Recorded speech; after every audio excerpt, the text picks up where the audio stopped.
Hi friends, welcome to my YouTube channel. So YouTube అనేది కొత్త feature తీసుకొచ్చింది, collaborations. So ఆ కొలాబరేషన్ ఎలా చేయాలనేది నేను ఈ వీడియోలో మీకు క్లియర్గా విత్ స్క్రీన్ రికార్డ్తో చూపిస్తాను. అదేంటంటే కొలాబరేషన్ చేసినప్పుడు కొంతమందికి అది అవ్వట్లేదు అనమాట. అది ఎలా చేసుకోవాలి ఏంటనేది మనం ఈ వీడియోలో చూద్దాం. వైటీ స్టూడియోలోకి వెళ్ళి మనం అప్లోడ్ చేసిన వీడియోలోకి వెళ్ళి దాన్ని ఎడిట్ చేయాలన్నమాట. ఎడిట్ చేసిన తర్వాత మనకి షో మోడ్లోకి వెళ్తే కొలాబరేషన్స్ అని ఉంటుంది. అక్కడ మనం వెళ్ళి ఇన్వైటీ కొలాబరేషన్లో మనకు తెలిసిన అదే మన కంటెంట్కి రిలేటెడ్ నేను ఒక అన్న తీసుకున్నాను, ఏఎన్ఆర్ బైక్ రిపేర్స్ అని చెప్పి.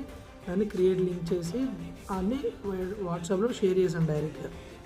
అన్నకి షేర్ చేసిన తర్వాత మళ్ళీ వెంటనే బ్యాక్ వచ్చేసేసి మనం అనేది దాన్ని సేవ్ చేయాలన్నమాట. కంపల్సరీ సేవ్ చేయాలి, లేదంటే అది కొలాబరేట్ అవ్వదు. సో ఇట్లా సేవ్ అయిపోయింది. నెక్స్ట్ వాట్సాప్లోకి వెళ్ళి ఆ లింక్ అనేది ఓపెన్ చేసి మనం ఇట్లా వస్తుంది, మనకు కనిపించేది. యాక్సెప్ట్ కొట్టగానే మనకి కొలాబరేట్ అనేది అయిపోతుంది అనమాట. మనకి షో అవుతుంది. ఇది అన్న దానిలో నా వీడియోస్ కూడా షో అవుతున్నాయి అన్న వైటీ స్టూడియోలో. సో మనకి ఇట్లా నోటిఫికేషన్ కూడా ఈ టైప్లో వస్తుంది అనమాట. ఇలాంటి మరిన్ని వీడియోస్ కోసం please like, share and subscribe to my YouTube channel.